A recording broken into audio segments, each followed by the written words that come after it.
Betapa banyak orang satu Ramadan, 2 Ramadan, sampai besok udah mau lebaran, udah akhir Ramadan, dia nggak tahu tujuannya itu apa, Pak. Bahwa hidup adalah kontrak dengan Allah. Itu yakin nggak, kita punya keyakinan itu nggak? Kebanyakan orang kan hidup kontrak dengan manusia. Kita Gua kadang-kadang lihat luar urusan sama biasa. orang aja, urusan sama orang udah hopeless, ya gimana, gue pusing. Ya Allah, Iya, itu bener. kayak kagak punya Allah aja. Iya sih, Gitu bener, kan. Pak Ustadz. Orang tuh ngelihat masalah berat, masalah uang, harta, dihina orang, caci maki orang, difitnah orang. Itu bukan masalah berat. Itu masalah kecil. Masalah berat itu apa? Harusnya kalau bicara Islam, keadilan, kemakmuran ada. Iya, betul. Tapi tidak kan? Maka itu antara ajaran Islam dengan realiti kehidupan disconnect, nggak nyambung. Kenapa? Ngebiayain dai-dai di pedalaman itu semua. Tahu nggak Bapak berapa biaya untuk semua satu tahunnya? Berapa, Pak Ustadz? 1 tahun itu saya harus menyiapkan untuk dai, untuk sekolah, untuk semua itu 4 miliar. Orang berpuasa itu sedang membangun rasa kebersamaan dengan Allah. Itu yang hilang.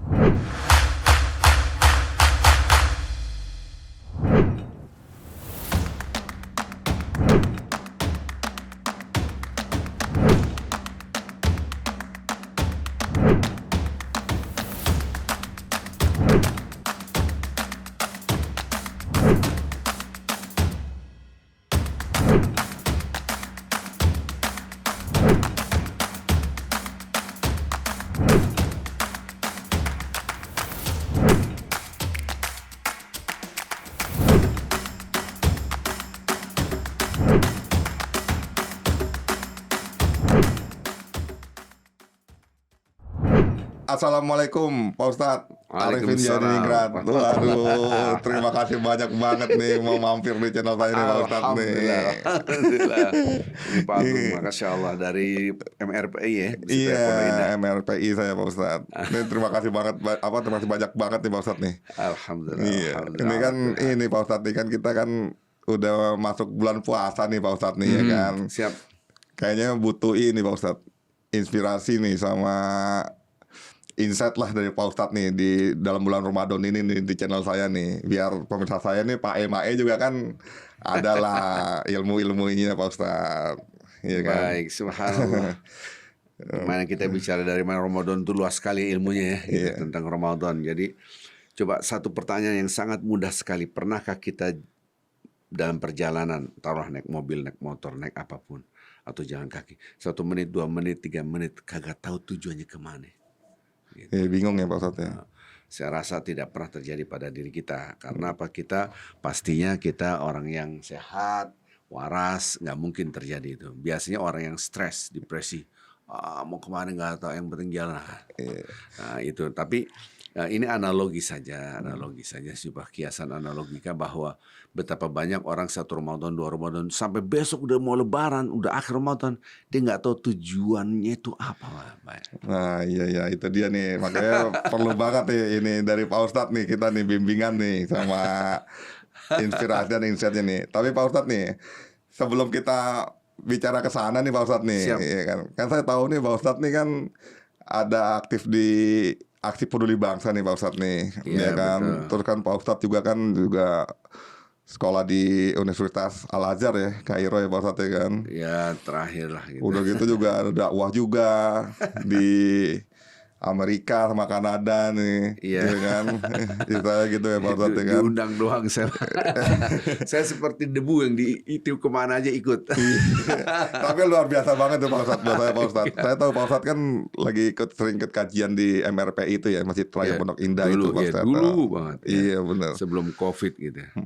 Nah Pak Ustadz boleh sedikit jelasin Pak Ustadz nih dari aksi peduli bangsa nih Pak Ustadz. Oh, aksi peduli bangsa itu mungkin secara legal ya dari 2013. Sebetulnya kita sebelum dari 2013 sudah berjuang di hutan, di pedalaman primitif ya, yaitu di pedalaman Mentawai. Mentawai itu Sumatera Barat. Jadi kita naik kapal. Dulu saya pertama kali ke sana pakai kapal kayu tuh 21 jam. Di pulau terbesar namanya Siberut. Kita masuk Siberut Selatan, kemudian kita berjuang di sana. Di daerah dusun namanya Butui, desa Madobak. Nah, sekarang kita sudah sampai Indonesia bagian timur, suku Tawana. Itu juga di gunung, di hutan. Jadi kalau kita naik itu 32 jam naik gunung. Nah, itu di daerah Sulawesi Tengah gitu. Jauh gitu ya Pak Ustadz ya? Jauh banget. Kita naik pesawat 2 kali kita ke sana, habis itu naik kapal, naik mobil lagi 6 jam istirahat, ambil lagi 3 jam, baru kita jalan kaki 32 jam dan seterusnya. Iya, naik gunung. Wah, luar biasa Pak Ustadz. Enggak lah, itu hanya keterpanggilan aja. Jadi kita di pedalaman tuh udah 15 tahun lebih lah, insya Allah. 15 tahun ya Pak Ustadz ya? Jadi udah lama sebetulnya. Memang aksi peduli bangsa ini saya bangun karena saya pikir-pikir kalau berjuang sendirian kita butuh payung hukum. Iya, Akhirnya betul, dibentuklah betul. yayasan Legalitasnya aksi, ya, legalitas misalnya. aksi peduli bangsa.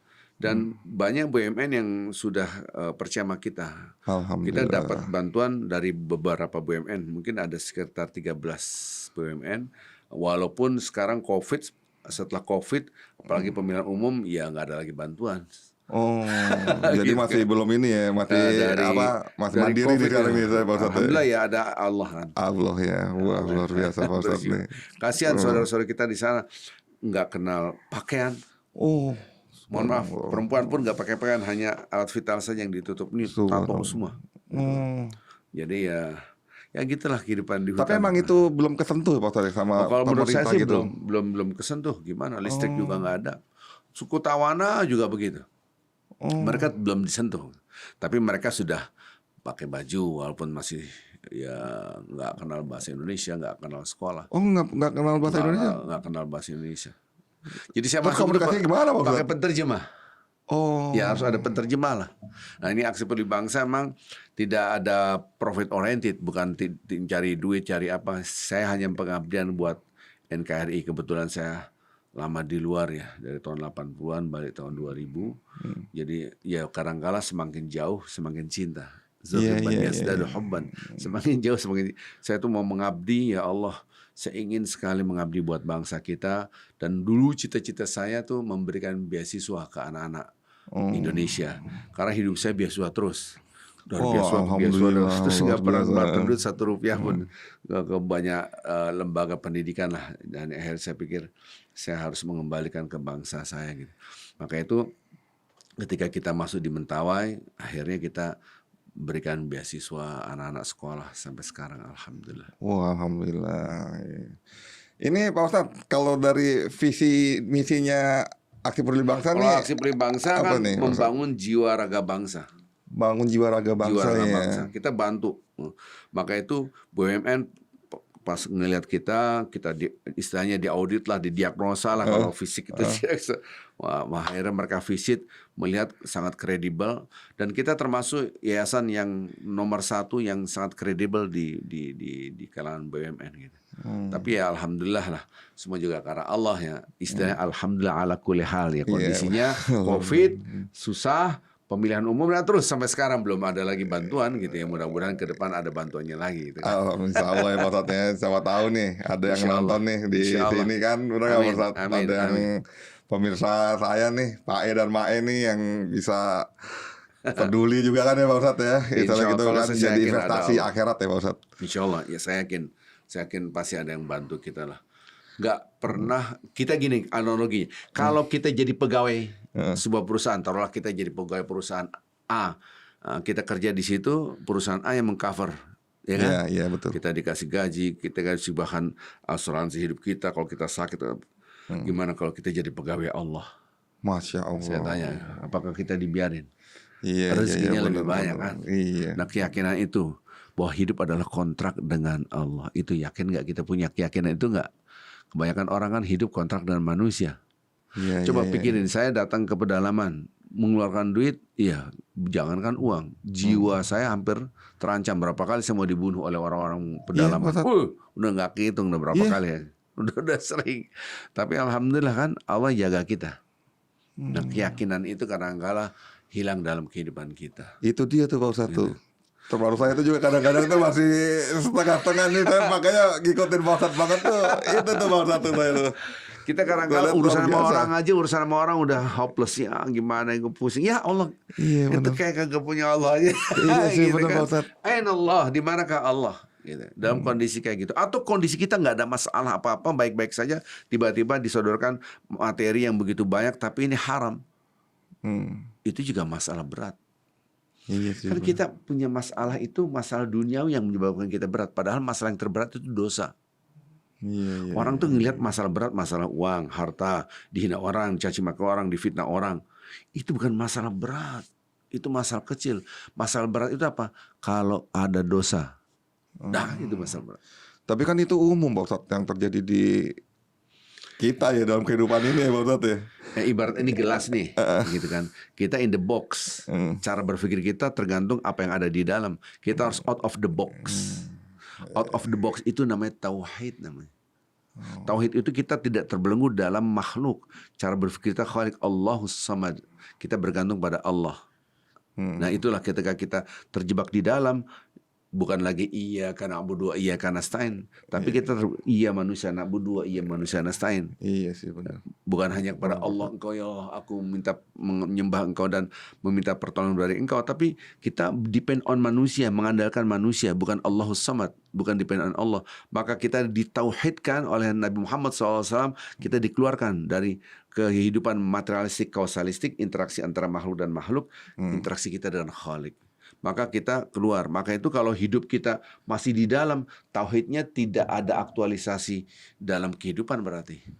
Iya iya. Ini benar, susah ya. dipahami apa saya nggak ngerti lah gitu kan. Iya. Jadi kalau saya berinteraksi dengan Mas Agung nih, bukan saya dengan Mas Agung, cara berpikir itu salah. Saya, Allah Subhanahu Wa Taala dan Mas Agung. Karena pertemuan kita yang ngatur adalah Allah. Masya Allah. Ya kan? Pak Agung kenal saya kenal Allah yang ngatur. Jadi pertemuan saya dengan di sini ada Allah, Allah yang menyatukan kita. Maka perilaku saya dengan Mas Agung harus hati-hati, jangan sampai bertentangan dengan Allah. Saya culas apa enggak, zalim apa enggak, dan saya lihat oleh Allah Anda berbuat baik apa enggak. Itu yang harus. Kebanyakan kita kan saya dan istri saya dan anak saya dan harta saya dan bisnis saya dan rumah saya salah capek hidup kayak begitu Pak. Wah ini nih saya nih Pak ini benar-benar Capek hidup gitu. apa ya insightnya nih wah perlu banyak belajar dari Pak Ustadz nih saya benar nih Pak Ustadz. Saya berguru ya Pak Ustadz ya Pak Ustadz. Enggak lah. Itu kan ilmu dasar gitu kan. Capek Dasar kita. itu Pak Ustadz ya. Menurut saya itu ilmu dasar itu akidah. Sama kita lagi berpuasa. Sebetulnya berpuasa itu ngapain? Itu merasakan rasa kebersamaan dengan Allah. Iya iya iya. Kalau orang berpuasa tidak menumbuhkan rasa itu, berarti Anda belum paham religion understanding by Al-Quran and Hadith design. Pemahaman kita ini miskin akan ini. Kita miskin akan pemahaman ajaran agama yang didesain oleh Al-Quran dan Hadith. Iya iya. Sebenarnya religion understanding kita bukan by Al-Quran and Hadith design, tapi religion understanding kita, pemahaman agama kita didesain oleh by culture, by community. Iya, betul, Di dalam masyarakat, apa pemahamannya itulah sebagai pemahaman kita. Iya iya. Jadi budaya itu pemahaman kita. Maka itu kebanyakan perilaku kita tidak sesuai dengan ritual agama kita. Iya, Sholat tapi betul. nyolong, puasa tapi bohong, puasa tapi selingkuh, puasa tapi dia nipu, puasa tapi dia korup. Apalagi sekarang pemilihan umum kan ada kecurangan. Dia tidak bisa menjadikan agama itu menjadi perilaku. Iya iya iya. Nah, ini masalah besar. Kenapa? Karena religion understanding-nya dibentuk by culture, bukan by Al-Quran and Hadith design. Nah, termasuk hubungan antara kita dan siapapun. Nah, itu kan harus hadirkan Allah. Itu akidah. Akidah itu mengikat. Ada akad nikah, akad jual beli, akad ini. Akidah itu sebetulnya istilah. Kebetulan kalau kita lihat redaksi-redaksi di dalam kitab-kitab jarang disebut dengan akidah gitu kan. Sebutnya tauhid gitu kan. Iman. Akidah itu sebenarnya mengikat. Sekarang saya pakai kacamata, saya lepas. Ikatan saya hilang. Mungkin saya ngeliat agak buram. Gitu. Tapi ketika saya pakai mengikat diri saya, kacamata mengikat, terikat. Nah, kebetulan ada ikatannya. Nah, ini iman. Iman itu harus mengikat perilaku kita. Mengikat memandang kita. Kalau saya contohnya, saya ngeliat Pak Agung adalah Pak Agung. Saya ngeliat istri saya adalah istri saya. Saya ngeliat anak saya adalah anak saya. Saya ngeliat harta saya adalah harta saya. Ini harus dibuang. Lihat, subhanallah. Wah, ini ada Mas Agung, di sini ada Allah, yang bertemukan kita adalah Allah. Ini istri saya adalah titipan dari Allah, anak saya titipan dari Allah, ini harta semua milik Allah. Ini namanya akidah, mengikat paradigma kita. Sehingga kita tidak in the box, tapi out of the box. Orang susah karena kacamata tauhidnya hilang. Iya benar juga sih Pak Ustadz. Coba pakai kacamata tauhid, hidup enak banget. Iya, iya, iya. Iya benar sih Pak Ustadz. Ini nih yang perlu apa ya? Jadi bangun habitnya ini nih yang kita kan Habit kadang of hilang, mind, iya ya kan habit of habit of mind, mind ya Pak habit Ustadz. of mind. Jadi cara melihat kita, kebanyakan kita waktu saya kembali ke Indonesia nih Mas Agung ya. Heeh, Ketika saya balik Indonesia, dulu waktu tahun 80-an belum ada TV swasta, iya, ya kan? Kalau nggak salah TV swasta tuh tahun 89 itu pun RCTI pakai recorder kalau nggak salah. iya, iya, iya, iya. Saya udah lupa. Heeh, Balik saya ke Indonesia 2003. Kemudian kalau ada namanya TV-TV swasta itu kan ada wisata kuliner tuh kan. iya. Saya nonton ini apaan gitu. Makan top markotop maknya bilang saya astagfirullahaladzim astagfirullah. Ya saya bilang ini nggak benar ya. Mungkin orang-orang loh apa yang salah? Kok istighfar sih? Itu Iya kan cuma betul. makan bubur, makan soto itu hal semua. Yang haram adalah paradigmanya. Oh, Kerangka berpikirnya, cara iya, melihatnya. iya, iya, iya. Ketika Anda makan minum, misalnya saya makan atau minum, keren banget top markotop, mantap. Dilarang di dalam Islam. Karena paradigma Anda materi dan materi di dalam materi adalah materi. Materi Anda keluar yang mencipta materi ini siapa? Khalik Allah. Maka ketika kita makan, masya Allah, subhanallah, alhamdulillah, enak banget. Yang dipuji Allahnya itu hilang dari kita. Karena Anda ngeliat makanan adalah makanan, minuman adalah minuman, istri adalah istri Anda, anak, harta tubuh kita adalah tubuh kita. Betapa banyak orang seandainya tubuhnya keren nih, badannya keker, berandai-andai. Dia pakai kaos yang ketat kan. Supaya kelihatan keker, nggak mungkin dia pakai gamis. Iya. Gitu kan. Ini gua jalan di mall di mana lihatin gua, menunjukkan who am I. Dia cantik juga begitu, menunjukkan who am I. Dia punya harta, lihat mobil-mobil mewah, taruhlah Ferrari, Lamborghini. Emang suaranya kagak. Moge, motor gede. Orang pada nengok semua. Mana ada itu mah Mio. Mio itu. Nah ini menunjukkan supaya who am I. Ini gua punya orang kaya gitu. HP apapun menunjukkan. Apalagi tas menunjukkan mereknya apa merek. Subhanallah, kasihan. Kok kasihan? Itu jiwanya sakit. Oh, Jiwanya sakit. Hidup itu membesarkan Allah, bukan menunjukkan who am I. Ketika kita dikubur nanti dalam kubur, dikubur nih, ditanya man rabbuka, siapa Tuhanmu? Bukan who am I, itu who is Allah. Hidup di bumi ini siapa Allah? Ini dari Allah, makan masya Allah subhanallah. Lihat istri kita ya Allah, lihat anak kita ya Allah, ini dari Engkau alhamdulillah ya Allah, masya Allah subhanallah. Makan juga ya Allah subhanallah. Terus itu yang benar cara hidup. Itu jiwa yang bersih. walaupun ini istilahnya kayak tadi nih yang cerita kuliner nih, Iya.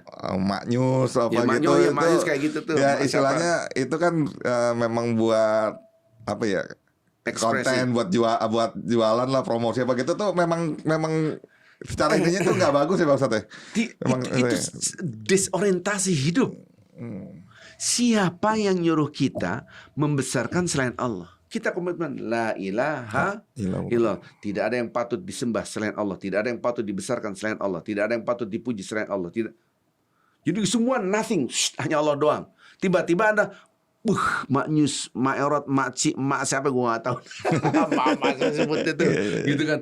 Keren banget. Apalagi ada istilah lagi, si Coy, saya juga gak ngerti. Lihat sunset, sunrise atau wah gila Coy. Sampai saya klik di Google, Coy siapa sih? Karena dulu waktu saya belum keluar negeri itu nggak ada istilah Coy. Coy wajah Coy banyak banget. Anda ngeliat pemandangan indah, Allahu Akbar, masya Allah. Allah langsung tak Allah. Saya ngeliat terus gitu ya Pak Ustadz. satu Terus pertanyaan, gitu ya? Pak Abu. Ketika orang beriman sama orang ketemu, yang disebut nama dia apa nama Allah dulu? Kalau misalnya gimana? Kita baru ketemu nih, nama kita dulu atau nama Allah dulu yang disebut? Biasanya nama kita dulu. Seandainya siapa namanya nih? Fikri. Assalamualaikum kata, "Ay Fikri" gitu. Oh, assalamualaikum. Aha, itu dia. Nama Allah dulu yang disebut. Bukan nama kita. Kali ya kalau sama-sama kita Iya kan? ini ya, Itulah antara makhluk dan makhluk yang disebut Allah Khalik dulu. Iya. Kita mati, ini mati. Emang ditanya, mati di kuburan, nama lu siapa? Tinggalnya di mana? Gitu kan. Nationality ente apa namanya? Warga negara Anda apa? Nggak ada. Nama ente nggak disebut. Man Rabbuka. Belum dikubur aja kagak disebut nama kita. Seandainya saya jenazah nih. Jenazahnya di mana? Di rumah sakit. Mau dibawa ke sini ke masjid. Udah di masjid, jangan situ jenazahnya minggirin sono. Nggak mungkin. Arifin mengirim nama saya udah nggak akan Udah disebut. nggak dipanggil ya namanya Pak Ustadz ya. Baru nama disebut. Udah ganti tuh ya identitasnya ya, Allahu jenazah ya Akbar. kita ya. Maka siapa yang kita sebut Allah, Allah ya. itu hilang dari kita gitu. Subhanallah. Bagi orang latah, copot nih, bukan Allah mah copot gitu. Itu kan. Oh, iya. Banyak orang latah itu kan harus kita astagfirullah, la ilaha illallah, Allah Akbar. Itu yang harus kita bangun. Itu ya, mesti dibangun ya. Apa Tauhid. tauhidnya ya, apa kerangka berpikirnya itu ya Pak Ustadz Kerangka ya. berpikir paradigma kita Paradigma. bilang segala sesuatu Allah. Nanti apakah Anda sudah pakai kacamata tauhid? Lihat lisan Anda. Kalau belum berzikir baik dalam keadaan berdiri, duduk atau berbaring, maka Anda belum pakai kacamata tauhid. Wah, saya jauh banget nih Pak Ustadz nih dari situ nih Pak Ustadz. Perlu belajar banget nih Pak Ustadz. Ini kan lagi hujan nih, hujan. Allah Akbar, Masya Allah. Bismillah, Allah maghfirli ya Allah, ampun dosaku ya Allah, menas'aluka ridhaka. Langsung kau doain. Ini setiap tetes itu rahmat dari Allah dan itu mustajab. Subhanallah. Coba hujan. Hujan. Macet nih, gue pulang gimana ya? Iya, seringnya gitu tuh Pak Ustadz. Kering-kering. Diomelin terus hujan diomelin. Sayang banget tuh Pak Ustadz tuh kadang-kadang tuh Pak Ustadz tuh. Aduh, gimana mau hidup selalu berzikir? Iya. Rasa bersama Allahnya tuh hilang. Iya, Rasa tuh di sini, bukan di sini. Ini disebut dengan affection. Ini disebut dengan cognition. Ya, karena saya concern di karakter ya, di ICD Islamic Character Development. Saya kebetulan jadi konsultan pendidikan karakter, jadi saya perhatikan sekali tentang hal-hal ini. Karakternya. Ya, karena mungkin background saya belajar di filsafat dulu, lama di filsafat. Jadi cara berpikir di dalam Islam itu seperti apa ya? La ilaha illallah itu, Masya Allah, indahnya luar biasa. Anda menjadi orang yang merdeka. Kalau sudah mengucapkan la ilaha illallah. Tapi aneh orang berkata la ilaha, tapi di hidupnya sempit. Saya juga gak ngerti itu. Ya itu kan balik lagi tadi kan karena itu Pak Ustadz kan, maksudnya kebudayaan, lingkungan Budaya itu itu kan Pak Ustadz kan. harus dibongkar. Karena kan ini Pak Ustadz, maaf ya Pak Ustadz ya, ini sependek pemahaman saya ya kan. Siap. Ada juga kan orang yang bilang, lah ini kan di Indonesia, itu kan yang maksudnya yang Muslim, Islam begitu kan biasanya itu pakai budaya Arab. Semua pernah dengar nggak Pak Ustadz? Iya, Ini kan ini sependek pemahaman saya ya. Itu kan, nah itu kan akhirnya yang jadi, saya juga nggak tahu juga sih, saya juga bingung juga tuh kalau kayak gitu. Subhanallah. Budaya Arab yang kita lihat itu, Anda banyak salah. Arab itu punya budaya sendiri, tapi dirubah oleh Islam. Sebelum adanya ajaran agama Islam, sebelum Nabi Muhammad SAW, memang sudah ada budaya Arab. Tapi budaya namanya Arab Jahiliyah. Dirubah mereka, gitu kan. Nah, sehingga yang nampak ini bukan Arabnya, Islamnya. Oke. Saya pernah belajar di Mesir. Saya pernah belajar di Zaitun University. Saya pernah belajar di Constantine University. Anda lihat ini negara-negara Arab. Halo, Mesir itu aslinya bukan negara Arab. Oh ya, iya. Karena mereka itu kan beda, bangsanya beda. Tapi ketika masuklah Islam, Amr bin As masuk situ. Umat Islam masuk ke situ, jadilah orang-orang pada masuk Islam. Dulu kan budaya Fir'aun. Oh iya. Kemudian berubah lagi jadi budaya Yunani, kan dikuasai oleh Yunani gitu kan. Nah, terus lama budaya Islam masuk ke Tunisia, ke Aljazair, ke Maroko, Islam masuk. Jadilah budaya yang Islami. Subhanallah. Nah, mereka tuh bukan aslinya orang Arab. Orang Arab itu kalau negeri Hijaz, oke lah, Mekah, Madinah, Saudi lah kalau kita bilang.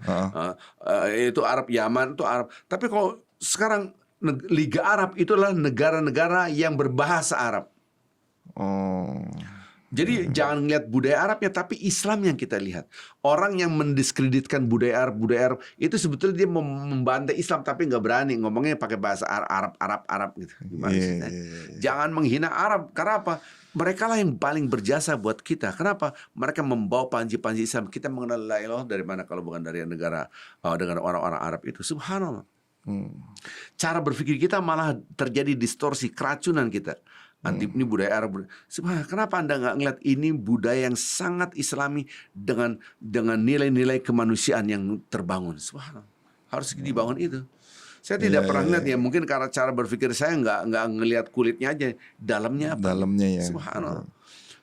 Karena yang kita lihat ini ajaran agama Islam mau dibantai, akhirnya bawa-bawa Arab gitu. Kira-kira gitu. Subhanallah. Iya. Jadi saya tuh Orang yang benci Arab sebetulnya mereka benci Islam tapi takut-takut.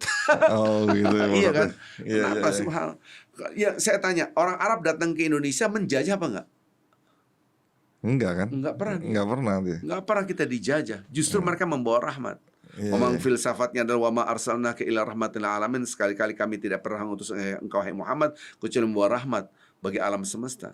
Dan sekarang yang anti Islam pakai gimana? Anti Islam nggak berani, anti Arab pakai istilah Arab lagi.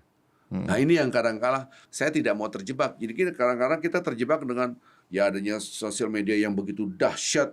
Kita baca ini, akhirnya kita keracunan cara berpikir kita, Iya, tidak Pak. berpikir objektif gitu. Iya, iya. Allah alam. Dan memang maksudnya emang jarang juga Pak Ustadz nih, yang sepeda pemahaman saya juga nih ya. Eh, istilahnya tuh yang kayak ceramah atau kajian tuh bicara sampai sejauh kayak gini gitu, sedalam ini ya kan Pak Ustadz ya? Ya, kita Iya kan, ini Pak pas Ustadz ya? lahir besar di saat kehancuran peradaban Islam. Oh. Kita ini lahir dan besar di saat peradaban Islam sudah lagi rusak. Lagi Sekarang hancur. ini berarti lagi rusak dong ya Pak Lagi Ustadz? rusak. Jadi kita ini hidup nggak ngerti Islam yang seperti kayak gimana gitu. Kita mayoritas Islam di Indonesia Iya, terbesar kan di dunia tahunya kan. kita mayoritas kan nih Pak Ustadz? Di dunia terbesar. Heeh. Korupsinya gila-gilaan kan. Iya. Iya, kalau Iya dong. pada pengetahuan saya iya. Oh, betul. iya. Mungkin Mas Agung nggak ngerasain kalau saya kan di grassroots, di paling bawah karena saya berinteraksi dengan orang-orang bukan miskin, fakir banget. Jadi saya terasa nih beras naik, dum. RAB kita di yayasan naik, tek, kerasa itu. Hmm. Kita punya anak yatim, kita punya asrama anak-anak mualaf di Munte, kita punya di mana punya. Nggak ada beras naik seperti sekarang ini aja gitu. Kita kerasa tuh taruhlah di suku Tawana. Satu ini taruhlah 50 kilo yang paling yang kita bisa itu 1 juta harganya.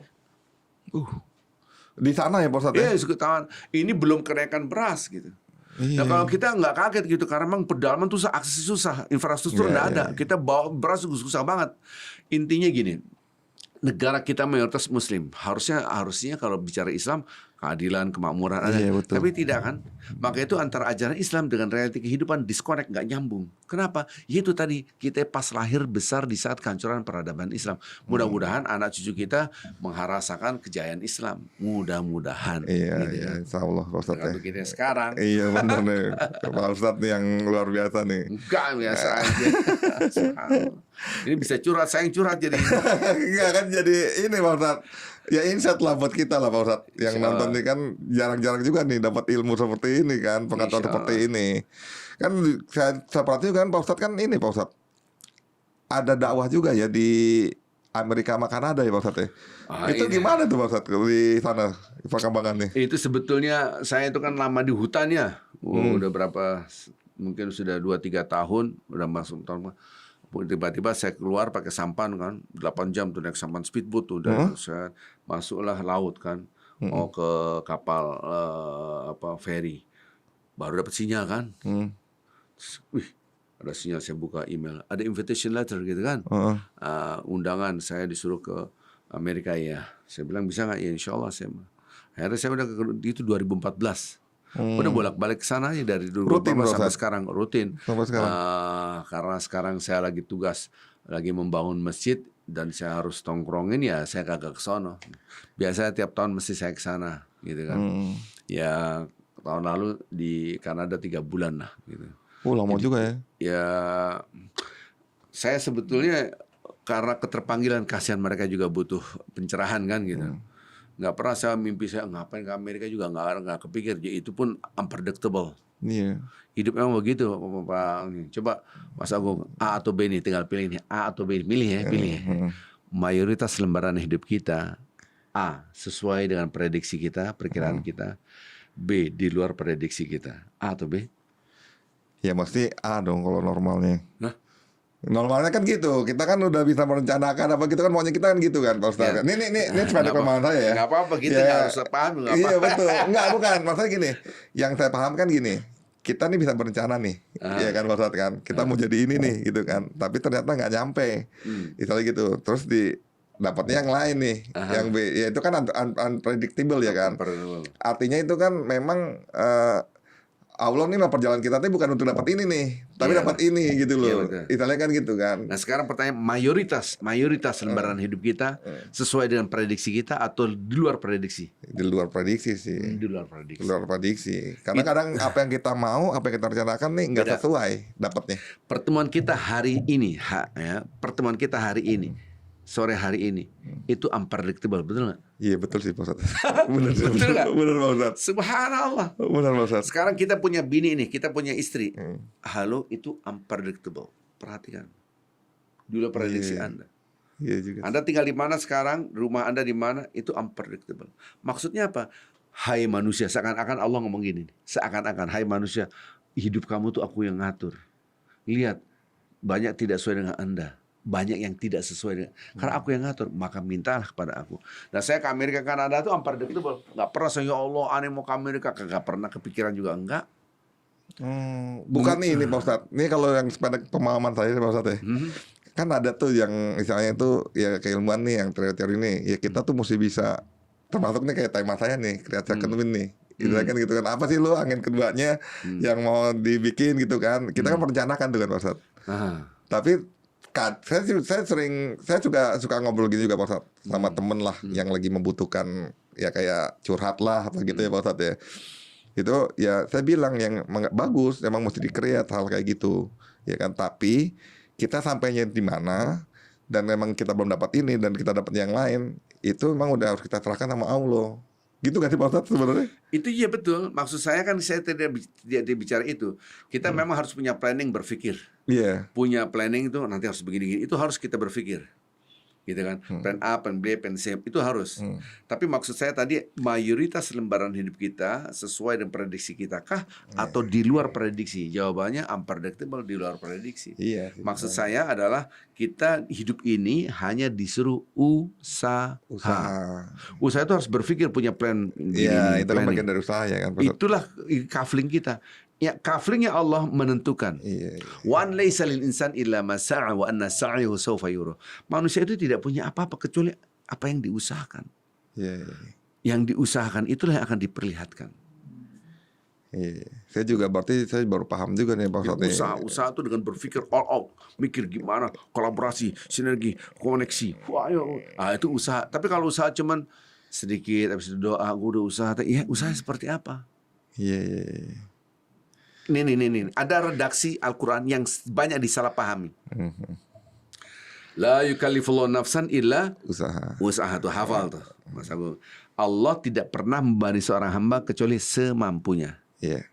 Tapi dalam praktek bukan semampunya, seenaknya. Maksudnya gini nih, ini contoh saya angkat nih.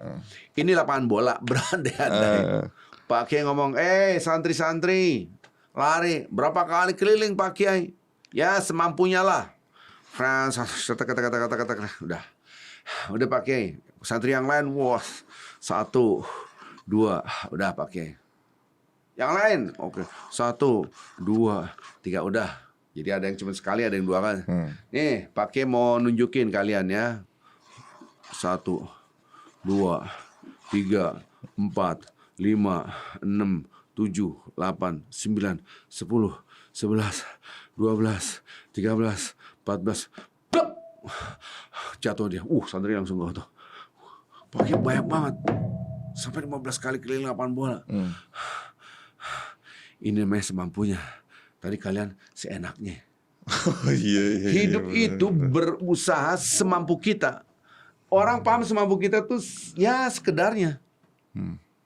Anda usaha, Anda punya koneksi silaturahim. Punya apa? Punya kemampuan apa? Keluarkan. Itu namanya usaha. Semaksimal mungkin. Iya. Sama, saya ngeliat beberapa video ada cuplikan-cuplikan di YouTube ataupun di mana TikTok. Astagfirullahaladzim, tidak begini. Jadi seorang ustadz mengatakan, wattaqullah bimastata'tum, bertakwalah Anda kepada Allah semampu Anda. Jadi tidak perlu satu one day one juice, tidak perlu apalah astagfirullah dikritik yang sudah ada. Halo, Anda salah paham. Diterjemahkan bahwa bertakwalah kepada Allah Subhanahu wa taala semampu Anda, bimastata'tum semampu Anda. Tapi diterjemahkan, ditafsirkan seenak Anda. Iya, iya, iya. Betul sih. Kalau nggak mampu 1 juz ya setengah juz, kalau nggak mampu setengah juz ya seperempat. Benar. Tapi jangan mengatakan nggak perlu kita 1 juz. Nggak perlu. Itu yang salah gitu. Kalau dia mampu 1 juz ataupun 1 hari 2 juz, why not gitu kan? Iya, iya. Jadi saya bilang, aduh, ini pemahaman dan itu dari seorang ustadz gitu kan. Wah, yang tampilannya masya Allah. Tapi saya bilang ini salah paham Anda. Itu mendowngrade-kan semangat orang yang sudah optimal dalam beribadah, dia mendowngrade. Ya akhirnya jadi malas gitu. Iya, iya. Nah sekarang Anda punya uang berapa? Taruhlah Anda punya uang investasi Anda ataupun Anda punya uang di rekening ada 100 juta. Iya. Yang satu ada 1 miliar, yang satu ada 20 miliar, yang satu ada 100 miliar. Sedekah. Ini aneh sedekah. Yang punya 100 juta, ini sedekahnya, nih aneh sedekah 20 juta. Atau 10 juta.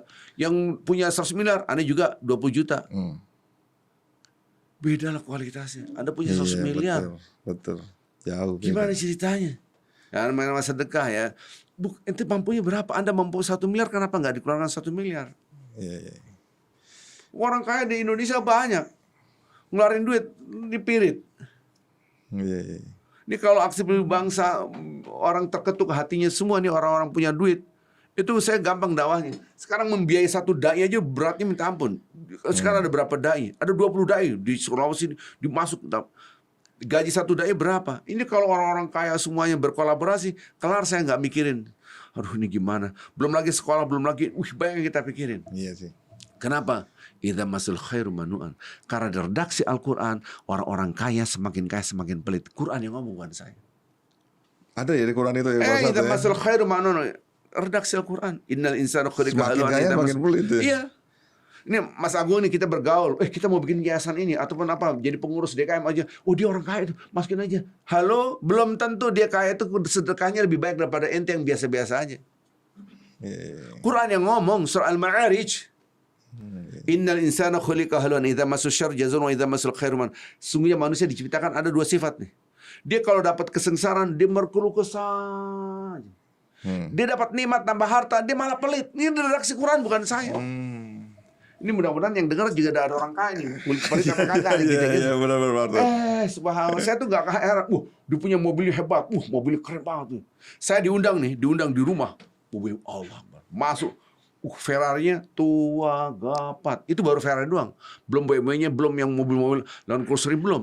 Karena ngajar di situ. Mohon maaf, aneh bukan mata duitan, nggak pakai amplop. Amplopnya lebih kecil daripada emak-emak yang di pedalaman tuh. Tuh. Ini aneh nggak usah pakai amplop-amplopan gitu. Cemen banget nih benang mobil Ferrari segambreng. Iya, iya. Kita belajar dari Al-Quran, jadi kita kagak kaget. Wah. Jadi nanti Mas Agung lihat orang kaya belum tentu sedekahnya lebih banyak daripada mas-mas yang ini nih. Jangan-jangan sedekahnya dia lebih banyak gitu kan. Iya. Dan lagi juga gini Pak Ustadz ya, sependek kemauan saya ya kan, kayak tadi nih yang 100 juta, 1 miliar, terus ada yang 20 miliar, ada yang 100 miliar. Yes. Begitu sama-sama, misalnya kan berandai-andai ya Pak Ustadz ya, sedekahnya sama-sama 20 juta, artinya kan yang 100 juta itu yang di mata Allah tuh kelihatan lebih gede, kan gitu kan Pak Ustadz. Karena memang bukan ngelihat nilainya ya Pak Ustadz ya kan. Bahkan yang 100 miliar nih, misalkan dia nyumbangnya 1 M, misalkan gitu kan, yang 100 juta cuman 20 juta, misalkan gitu kan. Masih gedean ini kan. Bener. Karena pengorbanannya kan lebih gede tuh persentasenya gitu ya Pak Ustadz. Itu makanya Allah tuh nggak ngelihat nilai ya Pak Ustadz ya. Betul. Maka yunfikuna fis sarra wa dharra. Redaksi Al-Quran itu. Orang bertakwa itu berinfak baik dalam keadaan lapang atau sempit. Bayangin. Kalau ente sedekah dalam keadaan lapang, biasa aja kali coy. Ikutan coy gue nih. Biasa aja kali. Tapi orang dalam keadaan sempit, aneh gak punya nih. Aneh nangis menitikan air mata. Bangun masjid ini. Ini kisah nyata. Nah Ustaz, saya mau nyumbang bangun masjid. Kenapa? Saya gak punya uang. Boleh nggak saya kerja di sini tapi jangan digaji saya 1 hari aja. Masya Allah. Saya nggak punya apa-apa Ustaz. Income saya kecil, tapi saya mau nyumbang. Oh boleh, dikerja nggak mau digaji. Satu hari mudah-mudahan ada keringat saya di sini, saya nggak punya uang. Masya Allah. Allah. Saya dalam hati saya nanti, ini kisah nyata. Orang punya duit belum tentu nyumbang. Iya. Tetangga-tetangga naruh ikan pisang goreng juga nggak pernah naruh, gitu. Iya. Kisahnya nih singkong berebus nih kayak juga enggak. Dia miskin. Akhirnya saya tanya, emang kerjanya apa? Nggak usah tahu, Pak Ustadz. Nanti Pak Ustadz ngeliat saya nanti di pasar ngapain. Ya Allah, pokoknya paling rendah lah, gitu kan. Saya, ya Allah, subhanallah. Ini sampai saya waktu itu sampai nangis. Ini kan teguran dari Allah. Ente harus all out jiwa raga Anda. Subhanallah. Itu namanya berinfak dengan dalam keadaan sempit. Orang dalam keadaan sempit kan berarti bahasa kita bokek, kagak ada duit. Dia apa? Dengan hartanya. Waman qudra alaihi rizquh falyunfik mimma atahullah. Ini redaksi Al-Quran yang unik. Banyak orang nggak tahu, yaitu surat Talak ayat 7. Kalau Anda dalam keadaan kesempitan rezeki Anda, berinfaklah dari apa-apa yang Allah berikan kepadanya. Sedihnya ketika kita buka Al-Quran bahasa Indonesia di internet, surat apa? Surat Talak ayat berapa? 7. Salah, terjemahnya semua salah. Semua. Kok bisa salah, Pak Ustadz? Redaksinya diterjemahkan, barang siapa yang disempitkan rezekinya, berinfaklah dari hartanya yang Allah berikan kepadanya. Gimana orang kagak punya duit, kagak punya harta, disuruh berinfak dari hartanya. Orang kagak punya harta. Coba lihat surat At-Talaq ayat 7. Kalau orang punya keleluasaan, dia keluarkan uang, oke lah. Biasa. Nah, ini duitnya kagak punya, nggak ada selembar duit kagak punya. Masa di redaksi Qur'annya, maka berinfaklah dari harta yang dia berikan Allah kepada orang kagak punya duit gimana? Jadi terjemahan yang benar adalah falyunfik mimma atahullah. Berinfak dari apapun yang Allah berikan kepadanya. Fisik, Kesehatan. Ya, fisik. Jadi kalau nanti ada yang curhat-curhat kayak gini nih, kayak podcast gini, Anda susah begini, bla bla bla bla bla. Ini pernah kejadian. Ini di dusun, di Jawa Tengah nih, saya di dusun. Oh, Ustaz Arifin, iya, ini anak saya udah pengangguran, sarjana nganggur, nggak ngapa-ngapain, main HP terus. Di dusun nih, di dusun, bukan desa. Dusunnya tuh di bawah desa gitu kan. Mana orangnya? Sini. Saya bilang, ente mau rezeki? Iya. Itu ada musola. Ente bersihin setiap hari. Sebulan 2 bulan. Kerja aja situ. Bersihin aja. Terus Pak Ustadz yang gaji? Kagak lah. Ini gaji kemana? Kesini jarang. Oh enggak mau. Ente akan dapat rezeki dari Allah. Siapa yang gaji saya? Cara berpikirnya kontrak itu hidup itu kontrak dengan manusia. Padahal hidup itu kontrak dengan Allah. Redaksi Al-Quran mengatakan barang siapa yang disempitkan rezeki, berinfak dari apapun yang Allah berikan kepadanya. Tapi semua terjemahan dari harta. Judulnya juga lagi sempit, kagak punya duit, kagak punya harta, malah berinfak. Ini terjemahannya kacau ini. Yang anehnya setelah itu, ini kan masih satu ayat. Setelah itu baru benar, la yukallifullahu nafsan illa ma ataha. Allah tidak pernah membebani seorang hamba kecuali apa yang Allah berikan kepadanya. Itu baru benar. Padahal sama kata-katanya. Kenapa kagak? Subhanallah, ini contoh nanti dilihat di surat Al-Qur'an. Jadi pemahamannya jadi beda ya Pak Ustadz. Sekarang Anda nggak punya apa-apa, nggak punya duit, nggak ada kerjaan, nolong orang aja. Udah tolong orang aja, nggak usah kompensasi kepada manusia. Sekarang saya makan dari mana istilah kasarnya? Ngebiayain dai-dai di pedalaman itu semua. Tahu nggak Bapak berapa biaya untuk semua satu tahunnya? Berapa? 1 tahun itu saya harus menyiapkan untuk dai, untuk sekolah, untuk semua itu 4 miliar. Kebayang nggak? Duit dari mana? Coba Bapak ke rumah saya ngeliat, astagfirullah, ini rumah Pak Ustadz. Iya. Mungkin sangkar burung hampir lebih sama. gitu. Dari mana? Dari Allah. Ada takut. Ada Allah. Nanti ada aja orang, Pak Ustadz, saya nggak pernah ngemis. Saya cuma announce bosnya kita lagi berjuang. Anda terketuk, alhamdulillah Allah mengetuk. Unpredictable. Bersedekah. Dan siapa yang saya datang ke sana, ke pedalaman, ada yang gaji? Nggak ada ya. Yang gaji Allah. Allah ya. Gitu. Yakin nggak ya hidup itu kontrak dengan Allah, bukan dengan manusia? Iya. Berarti emang udah bergantung banget ya Pak Ustadz ya sama Allah ya. Udah bener. Bukan kita doang, semua makhluk semua harusnya begitu kan. Ini. Harusnya gitu ya Pak Ustadz ya kan. Yang benernya. Wah luar biasa. Berarti emang Pak Ustadz nih udah bisa apa ya, memaknai la ilaha illallah itu ya Pak Ustadz ya. Kita Nggak ada terus Tuhan selain belajar. Allah gitu Never ya. old to learn. Tidak ada garis finish dalam belajar. Tidak ada istilah tua dalam belajar. Tidak ada istilah berhenti dalam belajar. Tidak ada istilah tua, never old to learn. Kita belajar terus. Karena ilmu semakin digali, semakin luas, semakin luas, semakin luas. Coba deh tes gini, tes. Ini yang dengar kajian ini nih. Bukan kajian, ngobrolan. Ngobrol podcast. Coba deh. Ente dari pagi sampai sore sampai malam bantu orang aja. Naik motor nih, ada orang nyebrang, rem. Naik mobil nih, ada orang ngasih sen, kasih. Kita mau U-turn, orang mau U-turn nih, mau balik arah, kasih orang ya, bantu orang aja. Lihat lembaran hidup ente, lihat, gampang semua urusannya. Tes. Tes itu hidup kontrak dengan Allah. Dikit-dikit apa kabar, sehat, bikin orang senang, ngalah aja, bikin orang senang, bikin orang gampang aja. Ini kita nggak parkir di sini, akhirnya macet. Gimana ente mau hidup happy? Lu nyusahin orang? Kalau kayak gitu semua mah damai ya Pak Ustadz. Ya harus gitu. Emang gitu ya, maksudnya ya, arahnya mesti ke sana ya. Lah iya harus gitu, coba deh tes. Wah, saya mau tes bener nggak nih perkataan. Kalau ente punya duit lebih, seandainya ente ke mall, ada toilet kan, pasti ada yang berdiri itu nungguin. Kasih duit bocah. Buat gocap, apalagi cepet. Buat saya nih Pak, iya buat ente. Tes itu nolong orang, tebar, lihat. Allahu Akbar, hidup ente gampang. Tes. Berarti kalau saya lagi merasakan susah tuh emang kadang-kadang ada hal itunya ya maksudnya. Wa may yabkhal fa namanya yabkhal li nafsi. Yang bakhil maka dia bakhil untuk dirinya sendiri. Begini, berani nggak kita mengkritik diri kita ketika kita susah? Oh ini gara-gara dosa saya. Surat 4 An-Nisa ayat 111. Wa may yaksib isman fa inna ma yaksibu li nafsi. Kalau Anda berbuat dosa, ini 111 ya, bukan 3 nih. Ini surat 4 ayat 3. Wa may yaksib isman, barang siapa yang berbuat dosa, wa may yaksib isman, dia berbuat dosa, fa inna ma yaksibu ala nafsi, dia bikin susah diri sendiri. Udah nggak usah pakai dosa hidup, udah bahkan kita bantu orang, bantu. Berarti emang saya ini ya Pak Ustadz ya, banyak dosanya ya Pak Ustadz. Belum Saya juga banyak dosanya, bukan masalah gue, kita juga banyak dosa. Justru orang yang merasa kagak dosa yang bahaya. Gimana sih? Tapi emang bener Pak Ustadz, maksudnya jadi kayak ngerasa banyak dosa di Pak ini misalnya gitu. Allahu Akbar. Mudah-mudahan ada manfaatnya kita obrolan ini. Iya Pak Ustadz. Pak Ustadz, ini dong nih kan masuk bulan puasa nih Pak Ustadz nih, yang tadi kayak kita ngomong di depan nih, kasih kita gini, saya kasih tips ya.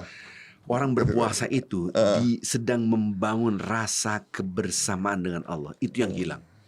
Iya. Kita nggak makan, nggak minum, nggak ini. Tapi dia chattingan, selingkuh. Tapi dia chattingan, bohong-bohongan. Tapi dia ngobrolnya bercanda-bercanda yang mohon maaf, ngomong jorok yang bawa-bawa ke sana lah. Ngapain ente puasa? Oh nggak boleh juga gitu ya Pak Ustadz? Kagak boleh. Itulah saya katakan, apa bedanya kita ada anak kecil, kagak makan, kagak minum, anak kecil juga bisa. Tapi ketika Anda berpuasa, Anda merasa selalu bersama Allah. Rasa itu di sini. Outcomes daripada puasa, la'allakum tattaqun. The goals is agar Anda bertakwa. Takwa itu di dalam dada, bukan di sini. Merasakan bersama Allah. Semua tahu, Allah melihat kita, Allah mengetahui semua. Tapi belum tentu yang tahu merasakan. Kita sholat, Allah Akbar. Ada yang sholat gini, Allah Akbar, Bismillahirrahmanirrahim, Alhamdulillah, Sami Allah minna, Atahiyatul barakatuh, subhanallah, dia sholat apaan? Sholat apaan? Dia sholat tahu menghadap Allah, tapi dia tidak merasakan menghadap Allah. Beda antara keduanya. Maka puasa itu membangun rasa bersama Allah. Dia kalau ngomong hati-hati, nggak berani bohong, nggak berani chatting selingkuh, tidak berani triki-trikian, apalagi nipu-nipu. Gitu kan, bermain curang lah, apalah, nggak berani dia. Matanya dijaga, pendengarannya pun dijaga. Orang ngomongin orang udah kita tinggalin. Dia nggak mau negatif thinking karena Allah tahu isi hati kita. Ini saya kasih gambaran. Kita ini cowok nih. Kita jalan ngeliat cewek cuantik kayak setan, berandai-andai nih. Wow. Ini udah jalan nih, udah kagak ketemu lagi. Wow. Hilanglah takwa Anda. Puasanya nggak ada manfaatnya. Kenapa? Karena takwa itu rasa bersama Allah. Jadi ketika Anda ngelihat perempuan, pasti, wah cantik banget, astagfirullahaladzim, ya Allah, ampun ya Allah, astagfirullah. Nah itu takwa. Allah ngelihat pikiran dan hati kita, ya Allah engkau tahu, maaf ya Allah, ampun. Itu keren, itu orang bertakwa namanya. Itu yang hilang. Dah, itu doang dah, itu dulu dah. Nah itu ya, makanya ya itu tuh ya ngebangunnya itu loh Pak Ustadz ya. Maksudnya Itu ada triknya, ada caranya memang. ada ya Pak Ustadz. Ada dong, ada caranya. Itu ada ilmunya semua dan diajarkan semua dari Al-Quran. Bukan dari ide saya nggak pernah. Saya belajar dari Al-Quran dulu. Oh, yang dibangun tuh kerangka berpikir. Maka kita wajib meredesain paradigma kita, mendesain ulang paradigma kita. Gitu. Jangan sampai kita tidak punya paradigma tauhid, mengembalikan kepada yang satu, wahid, kembali kepada Allah yang satu. Kira-kira gitu. Iya. Wah ini luar biasa banget nih Pak Ustadz. Biasa nih. aja, subhanallah. Mesti sering-sering nih Pak kayaknya. Oh, sering-sering. Di sini Pak Boring, ini nanti boring. buat Orang bosan. belajar Pak Ustadz nih. Astagfirullah. Ya mudah-mudahan ada manfaatnya. Itu ya Pak Ustadz, berarti dapat pengalaman apa semua itu selain dari yang belajar di Universitas Al-Azhar itu emang ada turun langsung ya Pak Ustadz ya? Ya, Praktek ilmu langsung itu ya? kan tidak semua anak-anak yang belajar di kampus-kampus itu bisa memahami realita kehidupan. Sekolah adalah mempersiapkan manusia untuk hidup dalam dunia nyata. Iya. Anehnya, orang sekolah kagak bisa hidup di dunia nyata. Tuh ngapain sekolahan? Oh, iya itu dia Ini tuh, Pak sekolah Ustadz. ini orang masuk sekolah nih supaya dia bisa hidup di dunia Iya. nyata kan. Dia keluar dari sekolah kagak bisa hidup, malah jadi sampah masyarakat, bikin susah. Itu buat apaan di sekolah? Subhanallah, buat apaan? Maka desorientasi sekolah, orientasi sekolah udah salah. Karena sekolah-sekolah kalau kita klik di Google website, wih keren, misi visi. Iya. Padahal profit oriented skala proses awal. Sekarang itu gitu ya Pak Ustadz ya? Rata-rata sekolah orientasinya duit. Ada sekolah pengabdian doang. Ya ada sih pondok-pondok pesantren yang kayak gitu. Taruhlah Gontor, orientasinya pengabdian. Dia nggak nyari duit. Dia nggak butuh murid. Murid yang ke sana ya? Iya, nggak Kalau pernah, gitu. nggak ada brosur. Ayolah daftar, nggak pernah. Nggak pernah istilahnya istilahnya open house nggak ada. Kan kalau ada sekolah open house, oke, datanglah Iya, sini, Anda lihat inilah supaya Anda daftarkanlah anak-anak. Misalnya mana ada. Dan itu juga kan pada pemahaman saya nih Pak Ustadz, karena maksudnya ada sedikit belajar bisnis lah. Ini kan memang saya ada ini. Sebenarnya ya bisnis yang paling enak itu tuh ya bisnis pendidikan itu Pak Ustadz. Karena bisa semua biar di muka lah apa gitu loh. Ceritanya gitu loh kalau dari sisi bisnis itu ya. Katanya orang yang di luar itu gitu. Iya. Orang yang di dalam sekolahan nggak begitu. Investasi sekolah tuh lama. Cepetan investasi di luar sekolah, pendidikan tuh lama. Ini curhatan orang-orang yang mengelola sekolah yang profit oriented. Kita ngomong, saya buka sekolah Pak Ustadz, saya buka sekolah. Dia nggak ngeliat saya sebagai Ustadz, sebagai konsultan pendidikan. Oh gitu, begini investasi. Oh, ya setiap orang punya masalah masing-masing. Iya sih ya. Yang jadi masalah itu bukan itu sebetulnya. Hidup itu bukan berapa yang kita dapat. Hidup itu berapa yang kita berikan. Maka orang tidak pernah orientasi pada pahala. Orang pernah orientasi apa yang saya dapat. Itu udah salah hidup. Anda walaupun seandainya saya punya duit miliaran investasi sekolah, BIP-nya lama banget ya, balik modalnya lama banget ya. Gimana ceritanya? Oh, mendingan saya bikin restoran aja sekali gebuk, kadang-kadang dia bisa di atas 100%. Berarti Anda salah hidup. Niat Anda bikin sekolah tuh lillahi ta'ala juga. Dua-dua yang Anda dapat di akhir, dapat dunia dapat juga. Mestinya gitu ya. Iya dong. Bagus ya. Nah, tapi ya susah. Saya kan nggak ceramah di sini untuk orang-orang yang punya sekolahan. Yang punya sekolahan juga nggak pernah dengar podcast kita. Gitu kan. Tapi insya Allah kali ini ada yang dengar nih Pak Ustadz nih.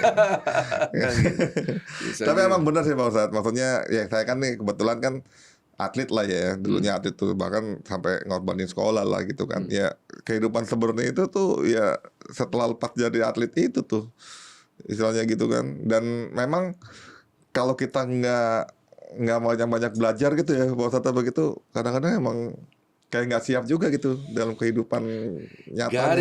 Garis hidup itu ujian, garisnya. Mau lari kemana pun ujian. Walaupun senang apa susah gitu. Senang itu ujian, susah itu ujian. Kita punya pemahaman ujian itu sengsara. Iya, Itu umum salah. itu Pak Ustadz, umum. Itu salah. Ente dapat nikmat ujian, ente tidak dapat nikmat, maksudnya dapat sengsara itu ujian. Dua-duanya ada titik, ini ujian, ini kenikmatan. Ketemu, namanya titik temu, namanya titik konvergensi namanya.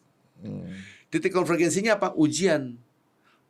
Hasil akhir yang dicapai apa? Di-upgrade hidup Anda di mata Allah. Karena ujian itu untuk menaikkan. Ujian kelas 1 untuk dinaikkan kelas 2. Ujian kelas 2 untuk dinaikkan kelas 3. Ujian dinaikin. Mana ada ujian anak-anak kelas 3 kita ujian. Supaya Anda kelas 2 SD. Padahal kagak mau ujian. Tanya. Gimana menurut gue? Bener banget nih Pak ini. Gitu. Luar biasa. Saya dapat ujian, kita dihuni orang, tak, difitnah. Astagfirullahaladzim. HP saya diambil orang, berandai-andai. Dia kirim gambar-gambar porno misalnya, fitnah. Mati gue. Nama kita jelek. Berandai-andai. Iya.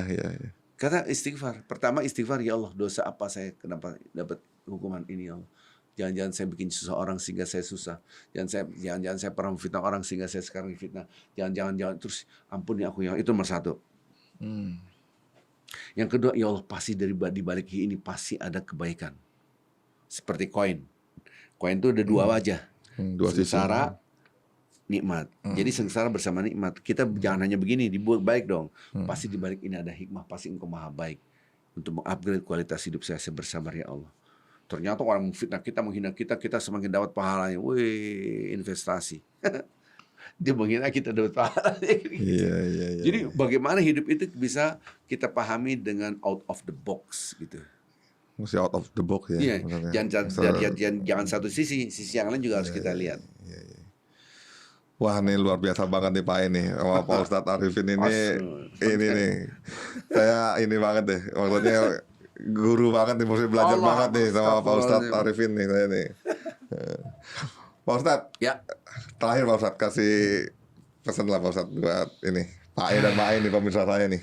siap semua pemirsa yang mendengarkan ini. Satu yang tadi saya sudah katakan, garis hidup adalah ujian.